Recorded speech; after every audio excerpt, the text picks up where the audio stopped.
우리는 자꾸 희망을 갖죠.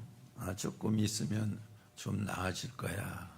올해보다는 내년이 좀 좋아질 거야. 이런 그래도 희미한 기대 남아 있기 때문에 이 달이 빨리 지나가면 다음 달이 오겠지, 이렇게 생각합니다. 그것도 참 우리가 살아가는데 한 가지 방법이 있기는 합니다. 그런데 중요한 것은 무엇이냐면 우리에게 참 희망이고 우리 소원을 이룰 분은 하나님밖에 없다. 우리에게 한 번도 실망을 주지 않으신 분은 하나님밖에 없다 하는 거예요. 그래서 오늘도 그래서 주님 앞에서 기대하면서 여러분 예배하지 않습니까? 여러분들에게 그 주님께서 내재하셔서 여러분들을 참으로 인도해가는 그 시간이 되었으면 합니다. 지난 우리가 4주 내지 5주 동안에 성령에 대해서 말씀을 드렸죠. 오늘은 여러분 보시는 것처럼 기도에 대해서 말씀을 드려요. 왜냐하면 성령과 기도는 이것을 뗄 수 없는 하나의 관계 속에서 가기 때문에 성령을 말씀드렸고 기도를 말씀드리는 거예요. 여러분, 우리가 이렇게 생각합니다. 인생을 낭비하지 말라, 이렇게 얘기를 합니다. 그런데 우리 인생을 낭비하지 않기 위해서는 우리가 정말로 구체적으로 기도하면서 하나님께서 정해진 목적을 향할 때 인생의 낭비가 안 된다는 거예요. 그래서 기도라고 하는 것은 낭비가 아니다. 여러분, 기도할 때 우리가 짜투리 시간, 중심의 시간을 사용해서 기도하지만은 기도가 여러 가지 이유와 방법으로 기도에 대해서 불평적으로 이야기하는 경우에 볼 때 여러분 시간을 제대로 사용합니까? 아니잖아요. 내가 그냥 무턱대고 살아가도 힘들다고 하는 거예요. 기도는 우리를 붙잡아 주시는 거예요. 우리의 사고와 우리 삶을 힘있게 이끌어가는 것이 바로 기도다 하는 것입니다. 그렇게 중요하기 때문에 주님께서는 언약하시고 그 기도에 응답을 주시겠다, 이렇게 말씀하고 있고요. 사무엘의 말은 가슴에 박히죠. 내가 절대로 기도하지 않은 죄를 범하지 않겠다. 이렇게 참 뛰어난 사람도, 정말로 하나님 앞에 가는 사람도 내가 기도하지 않은 죄를 결단코 범하지 않겠다, 이렇게 말씀하고 있습니다. 그 말씀이 항상 가슴속에서 이것이 되살아나는 거예요. 기도하지 않은 죄를 결단코 범하지 않겠다, 이 마음이 계속 생기게 되는 거죠. 여러분, 기도가 없었다면 지금 내가 여기까지 올 수가 있었을까? 또 어떤 경우에는 내가 기도하지 않았다면 나는 지금 존재할 수가 있었을까? 이런 것들을 우리가 찾아볼 수가 있는 거예요. 그래서 본문에서는 기도를 꼭 하라, 이렇게 말씀을 하고 있습니다. 1절 말씀에 예수께서 그들에게 항상 기도하고, 항상 기도하라고 하는 것은 꼭이라고 하는 것을 붙여놓고 있다는 것입니다. 성도라면 꼭 기도해야 된다 하는 거지요.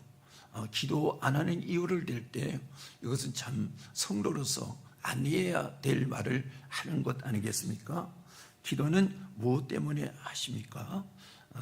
응답 주실 것을 믿고 하잖아요. 그렇기 때문에 낙심하지 말아야 된다. 믿고 기도하니까 낙심하지 않는 거예요.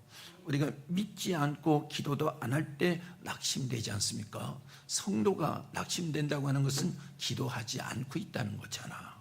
그래서 낙심하고 있다는 거지. 기도한다면 낙심하는 경우가 절대 없어요. 힘든 경우는 있지만은 낙심하는 경우는 없단 말이에요. 오늘 예를 들어서 주님이 말씀하신 것은 권세가 하늘에 미칠 만큼 큰 힘을 가진 재판장과 하루살이처럼 힘이라고는 약에도 쓰려고 해도 찾아볼 수 없는 연약한 한 가부의 이야기로 시작이 되죠. 고대에서는 남편 없는 가부는 버려진 사람이다. 보장이 하나도 안 돼 있어요. 그들은 억울한 일을 당해도 호소할 방법이 없어. 동정하는 사람도 없어요. 아버지 없는 구하도 역시 똑같았어요. 그래서 예수님께서 하신 말씀이 있어요. 요한복음 14장 18절 말씀에 다 같이 한번 봅니다. 내가 너희를 고와 같이 버려주지 아니하고 너희에게로 오리라 그랬잖아요. 그러니까 과부나 고아는 사실은 버려진 사람 같다. 그렇기 때문에 예수님이 이 상황의 이야기를 들고 말씀을 하시는 거예요. 그래서 다시 오겠다. 그런데 내가 다시 오기 전에 먼저 너희에게 도울 성령을 보내시겠다. 이렇게 말씀을 하고 있죠. 그리고 요한복음 14장 3절 말씀은 내가 가서 너희를 위해서 거처를 준비하고 오겠다. 이렇게 말씀하시고는 그리고는 먼저 성령을 너희에게 보내겠다. 이렇게. 왜 성령을 보냅니까? 너희를 돕기 위해서 성령을 보내시겠다. 이렇게 말씀을 하고 있어요. 보내는, 돕는 분이 성령인데 보혜사, 옆에서 도우신다. 이 뜻을 가지고 있어요. 그리고 요한일서 2장 1절에 말씀이 요한일서 2장 1절에는 대언자라고 나와 있는데 이것이 헬라어로 보면 파라크레토스, 보혜사로 똑같이 나와 있어. 얘기는 무슨 얘기입니까? 보혜사, 대언자 똑같은 건데 변호사다. 얘기에 우리 쉽게 말하면 변호사는 피고인의 옆에서 돕잖아요. 법정에 들어가면 정말로 어떤 사람은 여기에 질식하는 사람이 있어. 의식을 잊어버리는 사람이 있어. 그만큼 법정이 참 힘들어요. 근데 옆에 변호사가 있으면 자기를 추스릴 수가 있는 거예요. 변호사가 옆에서 대변해 주는 거야. 죄인을 위해서 대변을 해 줍니다. 여기 그런 뜻이 있잖아요. 세상이 버린 가부와 같은 우리를 버리지 않고 돕겠다는 거예요. 그런데 기도라고 하는 단서를 다 달고 있다는 거지요. 성령을 보내서 돕는데, 근데 우리에게 요구하시는 것은 기도라고 하는 거예요. 그걸 말씀하고 있잖아요. 성령은 기도와 같은 깊은 연관을 가지고 있어요. 기도할 때 성령이 충만하게 임하시는 거죠. 왜 임합니까? 돕기 위해서. 기도할 때 성령이 충만하게 임하는 거잖아요. 그 기도는 무엇입니까? 하나님을 찾는 거 아니에요. 찾고 두드리고 구할 때 하나님은 우리 기도를 들으시는데 마태복음 7장, 누가복음 11장 말씀해 보니까 그 돕기 위해 성령을 보내시지 않습니까? 그래서 꼭 맞잖아요. 보혜사, 우리 옆에서 우리를 돕기 위해서 우리가 간구하고 구할 때 성령을 보내주시는 거예요. 그러니까 낙심하지 않는 거죠. 이렇게 하면서 연약한 우리가 살아가는 거예요. 가부와 같은 연약한 우리가 하나님께 기도할 때 옆에서 도우신다. 그 얼마나 담대합니까? 그러니까 기도하는 사람은 담대하잖아. 왜 그럴까? 성령이 옆에서 도우시기 때문에 담대하잖아요. 그래서 여러분 사도행전 2장 말씀에 성령을 충만하게 받으니까 그렇게 비실비실하던 제자들과 성도들이 담대하게 일어섰잖아요. 기도하니까 성령이 옆에서 도우시니까 담대해지는 거죠. 그 당시만 그렇습니까? 지금 우리가 지금 현실 현상에 놓여 있는 이때에 우리가 정말로 그렇지 않으면 불안해서 걱정돼서 낙심해서 살 수가 없어. 근데 기도할 때 성령이 우리 옆에서 도우니까 이렇게 담대한 것 아니에요.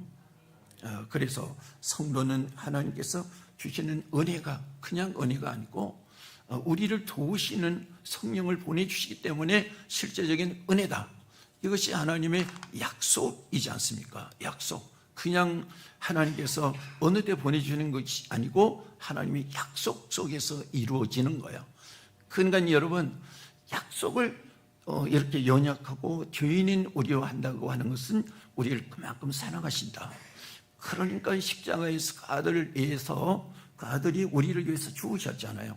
그 사랑이야말로 무엇으로 바꿔치기 할 수도 없고 무엇으로 빼앗아갈 수 없고 무엇으로 끊을 수 없는 사랑이다. 이렇게 요한복음 8장에서 꽉 잡고 있지 않습니까? 그 사랑에 우리가 잡히기 때문에 하나님 앞에 기도하면서 그 사랑으로 언약하신 그 성령이 우리에게 임함으로 우리가 다 함대하지 않습니까? 그거 없으면 사람이 이상하지. 그러니까 그 성령이 우리를 찾기 때문에 다 중심이죠. 그 다윗이 연약하잖아요. 그런데 그 하나님이 영으로 충만하니까 그 연약한 다윗이 담대하잖아요. 이런 모습들이 우리의 현상의 모습, 현실의 사실 삶에서 일어나는 것이다, 이렇게 말하고 있습니다. 근데 기도할 때 역사가 일어나는 거예요. 예수님께서 말씀하시죠.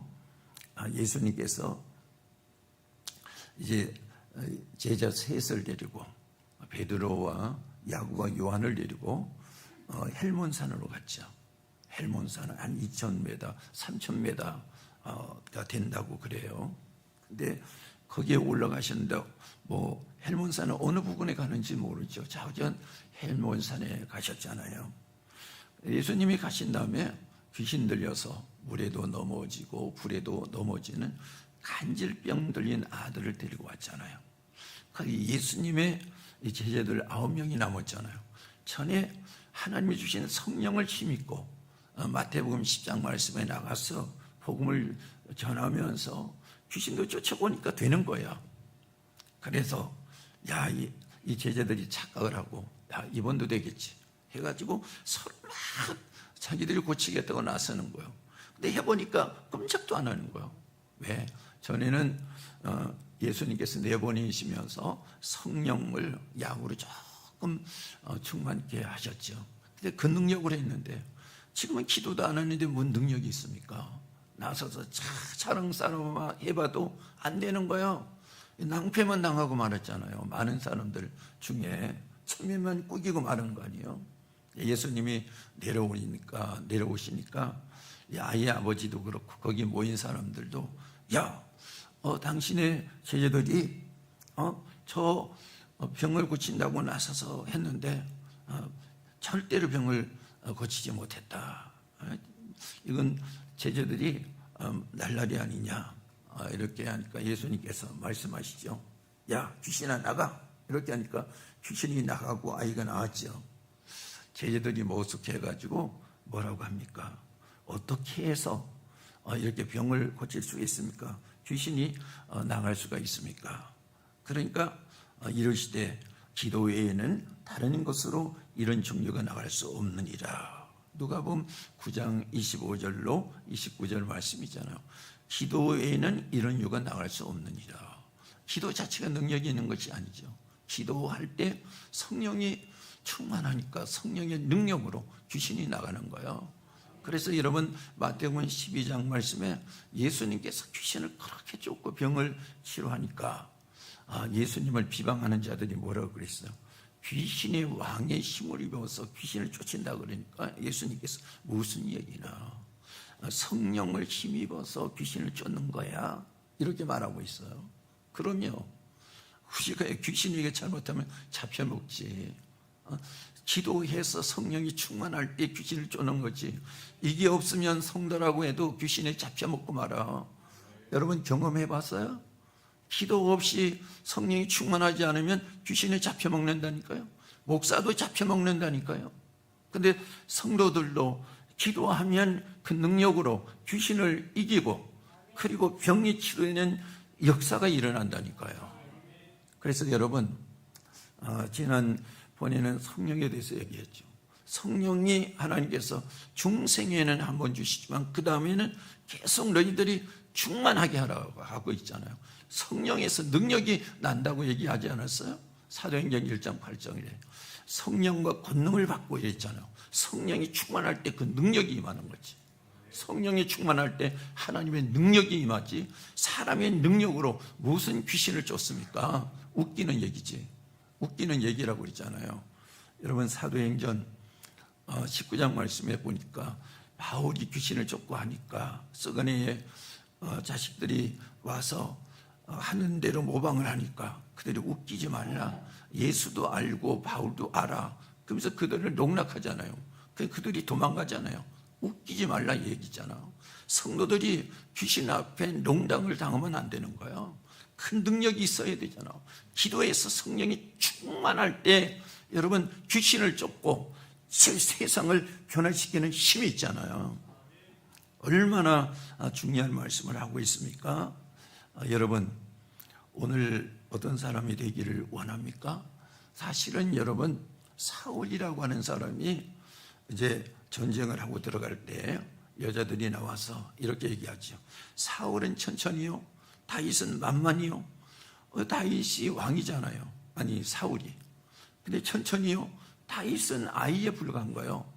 그런데 어떻게 다윗이 만만이 됩니까? 여기 기도하고 어리지만은 하나님의 성령으로 충만해서 그 능력으로 이 왕이라고 하는 사울이 겁이 나서 벌벌벌벌 떨고 앞에 나가지도 못했는데 그 어린아이 다윗이 나가서 하나님의 능력으로 그 골리앗을 막 넘어뜨렸잖아요. 그러니까 기세가 등등하던 블레셋 군대들이 오합지졸로 다 도망가잖아. 그래서 승리했다고 들어가니까 여자들이 나와가지고 예루살렘 이스라엘 여자들이 나와서 사울은 천천히요, 다윗은 만만히요. 얼마나 스타일국이었어요. 사울이 왕인데 아이를 만만이라고 그러니까 어디서 차이가 납니까? 사실은 사울은 실패했지요. 전쟁에 진 사람이에요. 근데 다윗을 통해서 이 개선 군대 여기 무리에 속했을 뿐이지. 여러분, 우리 교회 안에는 안 그럴까? 여러분이 기도하는 사람의 엄청난 능력을 통해서 패배자들이 같이 여기 동승할 수가 있다 얘기해요. 여러분, 이런 거 생각해 보셨습니까? 우리 성도들이 그렇게 되진 않아야 되잖아요. 승자로서 오늘 하나님이 주시는 능력으로 이 세상의 승자로 나가야 되잖아. 이게 교회라 이거잖아요. 왜냐하면 갈멜산에서 엘리야가 승리했지 않습니까? 갈멜산에는 교회의 표상이란 말이야. 그러니까 교회는 성도들이 왔다가 기도하고 성령을 받아서 늘 승자의 모습으로 이 세상을 개선장군처럼 나가야 되지 않아? 근데 교회 다녔는데 바깥에 있는 사람들보다 더 빌빌거려. 그러면 뭐예요? 패자의 모습이잖아. 이런 모습으로 여러분 살기를 원하십니까? 승자의 모습으로 살아야 되죠. 방법이 없단 말이에요. 하나님이 주시는 방법 그대로 순종하면서 나갈 때 세상의 승자로 살아갈 수가 있는 거예요. 여러분, 이런 모습에 우리 성도들이 되셔야 되지 않습니까? 그 간절함이 일어나야 되지 않아요? 기도는 계속해야 된다. 항상 기도하고 낙심하지 말아야 된다. 5절 말씀에는 힘없는 과부가 재판장이 재판을 바르게 할 때까지 번거롭고 괴롭게 했다. 얘기 아니겠습니까? 그 재판장이 들어줄 때까지 하니까 불의한 재판장이 그만 괴롭고 성가시로워서 견디지 못하니까 그 재판을 잘해주었어. 근데 하늘에 계신 하나님 기도를 들어주시기를 원하시고 기다리고 계신 하나님께서 기도할 때 하나님께서 안 들어주시겠느냐는 얘기예요. 여러분, 기도가 응답이 되니까 여러분이 여기 있죠. 기도가 응답이 되니까 제가 여기에 있죠. 여러분 눈으로 보시지 않습니까? 기도의 응답이 안 됐다면 저는 정말로 이 정신분열이 일어났을 거예요. 솔직한 얘기예요. 그런데 기도의 응답이 되고 하나님의 역사가 있으니까 예전보다 더 뚜렷한 것 같아. 목적이 확실한 것 같아. 그리고 추진해서 나가는 것이 더 강력한 것 같아. 하나님께서 도우시기 때문에 그 능력으로 역사를 받았기 때문에 한다고 저는 확신하고 있습니다. 여러분들도 동일하지 않습니까? 그래서 데살로니가 전서 5장 17절에 쉬지 말고 기도하라. 늘 기도하라. 이 계속성을 이야기하고 있어요. 질긴 인내가 필요하다는 거예요, 기도는. 그리고 이 기도는 기회를 담고 있다. 쉬지 말고 기도하라. 틈을 주지 말라는 거잖아요. 여러분, 기회라고 하는 것이 언제 내가 기회가 간다 이렇게 하고 기회가 옵니까? 천만의 말씀. 소리 소문 없이 왔다가 가는 것이 기회다. 이거잖아요. 그래서 여러분, 이 마태복음 25장 말씀에 보면 잘 나와 있죠. 10처녀가 나와 있죠. 5처녀는 깨어 있었잖아요. 자지 않고. 5처녀는 잠자다가 이제 때가 되니까 나갔다가 신랑을 맞이해야 되는데 5처녀는 깨어 있다가 정말로 그 환상적인 신랑을 맞았잖아요.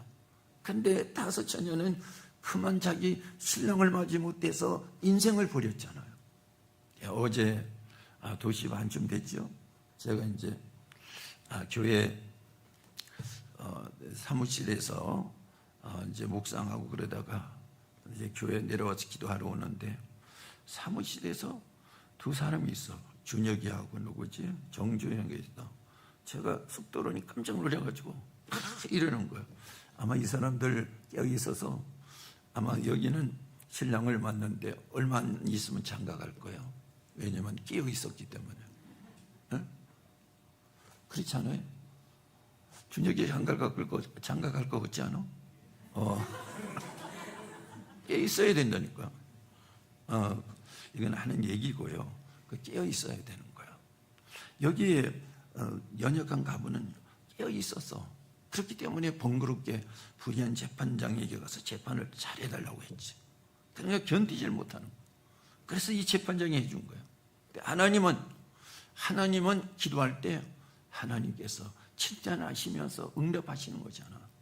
여러분, 기회는 계속 주어지는 게 아니야. 심지어는 이런 얘기를 하죠. 인생의 기회가 평생 3번밖에 없다. 그 기회를 붙잡아야 되는데, 근데 인생이 썩어버리면, 생각이 썩어버리면 그 기회를 붙잡지 못한다. 그렇게 얘기를 하잖아. 기도하는 사람은 썩지 않는다니까. 그러니까 그 기회를 붙잡을 수가 있어요, 여러분. 우리 성도들이 오늘 이 좋은 것만 생각하지 말고 하나님 앞에 뜻을 정하고 기도해야 되죠. 다니엘은 여러분 거기까지 당한 사람이죠. 포로로 붙잡힌 청년이죠. 그런데요, 여기 사도행전 10장 말씀에서 보니까 이 사람은 이제 바벨론에서 메데바사로 나라가 바뀌었어요. 그런데 여기에 다니엘이 시기 질투를 당했잖아요. 그 요직에 있으니까 다른 신하들이. 그래가지고 왕이시여 30일 동안만 이제 다른 종교 행위를 하지 말고 왕만 섬기도록 하십시다. 이 다니엘을 제거하려고. 그래서 이제 법으로 정해놓죠. 왕이 지금까지 찍었어. 그걸 알고도 다니엘은 예전에 하던 대로 점심시간에 집에 들어와서 하루 3번씩 자기 나라를 향해서 기도하지 않았습니까?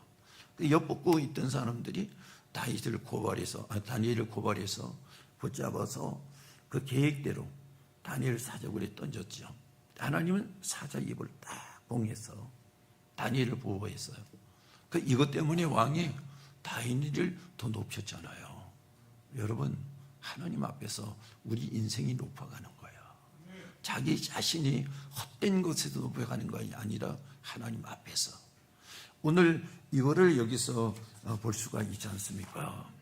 기도라고 하는 것은 간절해야 된다. 하른둥 만둥 하는 것이 아니라 간절해야 되죠. 여기 과거는 재판을 잘해달라고 간절했죠.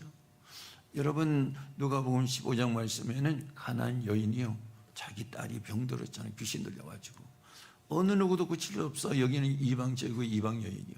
예수님에 대해서 이야기를 들었는데 예수님이 지나가요. 예수 선생님이요, 다윗의 자손, 죽을 힘을 다해서 간절하게 기도하고 예수님에게 정말로 여러 가지로 면방을 당하는 이야기를 듣고 맞습니다. 이렇게 하면서 간절했죠. 그래서 예수님께서는 이 여인의 실제적이고 간절하고 정직한 그 믿음을 보시고 내 소원대로 되리라. 그래서 딸이 고침을 받았고 이 여인은 믿음을 더하리라. 이스라엘도 이러한 여인을 만나보지 못했다. 하나님이 인정하는 여인이 되었죠. 여러분, 하나님이 인정하시는 우리 기도 용사들이 되라 이거죠. 그러면 마음속에 있는 소원까지도 하나님께서 들어주신다 이거잖아. 오늘 이런 역사가 임하시기를 바라겠습니다. 기도하겠습니다.